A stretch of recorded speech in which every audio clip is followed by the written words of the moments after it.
बहरहाल तीसरे चरण की 93 सीटों पर वोटिंग आज हो चुकी है। लगभग 52% लोकसभा सीटों पर देश की जनता ने आने वाली सरकार का फैसला कर दिया है। और तब देश में आर्थिक एक्सरे की बात करते, वोट मांगते राहुल गांधी के सामने बड़ी चुनौती उन्हीं की पार्टी के राज वाला राज्य बना है, जहां ईडी ने 18 घंटे में 37 करोड़ की काली कमाई का एक्सरे कर दिया। इतना पैसा कांग्रेस जेएमएम शासित राज्य में एक मंत्री के पीए के नौकर के घर से ईडी ने पकड़ा है, जितना पैसा ईडी ने अपनी स्थापना के 66 साल के इतिहास में कभी किसी आरोपी के एक ठिकाने से एक साथ नहीं पकड़ा था।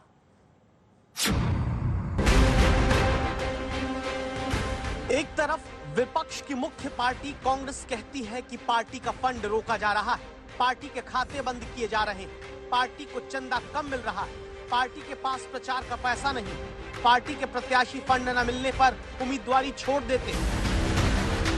दूसरी तरफ कांग्रेस से जुड़े नेताओं के या नेताओं के करीबियों के ठिकाने पर ईडी जब हाथ डालती है तो हाथ में नोट ही नोट नजर आते हैं।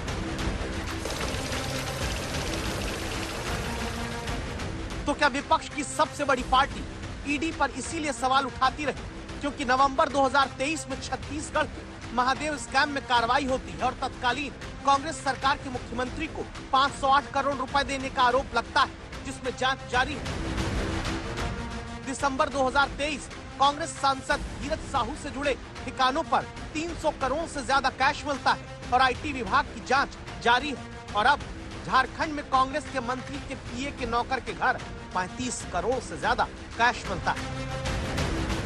रांची में तो नोट गिनने की 8 मशीन मंगाई गई, तब जाकर कहीं 16 घंटे में ईडी की टीम ग्रामीण विकास मंत्री आलमगीर आलम के पीएस संजीव लाल के नौकर जहांगीर के घर मिले नोटों को गिन पाई। पता चला कि मंत्री के पीए के नौकर जहांगीर के घर से 32 करोड़ 23 लाख कैश मिलता है, एक एसयूवी कार मिलती है। मंत्री के पीए संजीव लाल के करीबी ठेकेदार मुन्ना के ठिकाने से 3 करोड़ रुपए मिलते हैं। मंत्री के पीए के ही करीबी दूसरे ठेकेदार राजीव सिंह के ठिकाने से 2 करोड़ 13 लाख रुपए मिलते हैं। कुल 37 करोड़ 36 लाख रुपए ईडी ने बरामद किए। अब ईडी ने इस मामले में संजीव लाल और जहांगीर दोनों को ही गिरफ्तार कर कोर्ट के सामने पेश किया, जहां 6 दिन की हिरासत में दोनों को भेज दिया गया है। अब ईडी की कार्रवाई आगे बढ़ेगी। बहुत ज्यादा उम्मीद लगाई जा रही है कि आगे आने वाले समय में हो सकता है जो ग्रामीण विकास मंत्रालय के मंत्री हैं आलमगीर आलम, उनको पूछताछ के लिए बुलाया जाए और अगर जरूरत पड़ती है तो सबूतों के आधार पर उनकी गिरफ्तारी भी हो सकती है। झारखंड का ये भ्रष्टाचार फिल्मी कहानी जैसा है, जहां जिसके घर छापा पड़ता है कैश ही कैश नजर आता है। 2019 में ग्रामीण विकास विभाग के जेई सुरेश वर्मा को 10,000 की घूस लेते पकड़ा गया। सुरेश वर्मा के ठिकाने से फिर छापे में 2 करोड़ कैश मिला। सुरेश वर्मा ने तब चीफ इंजीनियर वीरेंद्र राम का नाम लिया। ईडी ने वीरेंद्र राम के 23 ठिकानों पर छापा मारा। वीरेंद्र राम ने हर टेंडर में 3% कमीशन का खेल बताया। ईडी की नजर फिर मंत्री के पीए संजीव लाल पर गई। मंत्री के पीए के नौकर के घर 32 करोड़ कैश मिला। पीए के 2 करीबी के घर 5 करोड़ कैश। सवाल है कि ये सब तो मोहरे हैं, असली चेहरा कौन है? ये तो बच्चा जानता है कि एक नौकर या सिर्फ किसी मंत्री का पीए इतना काला धन अपने दम पर नहीं ले सकता। तो क्या संजीव लाल और जहांगीर किसी के कलेक्शन एजेंट हैं? जो सर्च चल रहा है ईडी का वो कहां तक जाएगा और इसमें किसकी किसकी कॉम्प्लिसिटी हो सकती है? कौन से ऐसे व्हाइट कॉलर्ड लोग हैं और कौन राजनेता है जहां तक इसका लिंक हो सकता है? मनी ट्रेल कहां कहां तक पहुंच सकता है? जांच करना ईडी का काम है।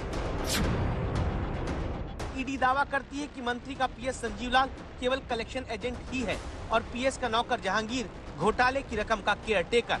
अब ईडी रिमांड में यही गोलवाने में जुटेगी कि आखिर करोड़ों के कैश वाली काली कमाई का असली भ्रष्टाचारी कौन? जहां ईडी की जांच जैसे जैसे आगे बढ़ेगी, देश में होते चुनाव में 3 चरण के बाद विपक्ष को अब जवाब देना कठिन होगा। कांग्रेस वालों ने अपने नौकर के घर को काली कमाई का गोदाम बना रखा था। आखिर ऐसा क्यों है कि जिनके पास से भी नोटों के ये पहाड़ मिलते हैं वो कांग्रेस की फर्स्ट फैमिली के करीबी होते हैं। देश ये कांग्रेस के शहजादे से जरूर जानना चाहता है। जिनके पीएस और पीएस का नौकर 37 करोड़ कैश लेकर पकड़े गए, कांग्रेस के वो मंत्री आलमगीर आलम कल से ही एक ही रट मार रहे हैं, मुझे नहीं पता। मेरा पीएस है, विभाग के विभाग बोले बहुत सरकारी मुलाजिम है और मेरा पीएस है, और हम लोग जो पीएस को रखते हैं तो अनुभवी देखकर ही रखते हैं। इसके पहले भी एक जगह नहीं दो मंत्री का पीएस रह चुके थे, उसी आधार पर उसको हम लोग लाए थे। अब बाकी अभी जो चर्चा चल रही है वो ईडी में, तो वो तो जब तक उसका निष्कर्ष नहीं आएगा तब तक उस पर कुछ टिप्पणी करना उचित नहीं। तब दस्तक देता सीधा सा सवाल है, पीएस और पीएस का नौकर टेंडर दिलाने में कमीशन लेने के आरोपी हो तो क्या मंत्री को पता नहीं होगा? पीएस और पीएस का नौकर घर में 37 करोड़ रुपए कैश रखे रहे तो क्या मंत्री को हवा भी नहीं होगी?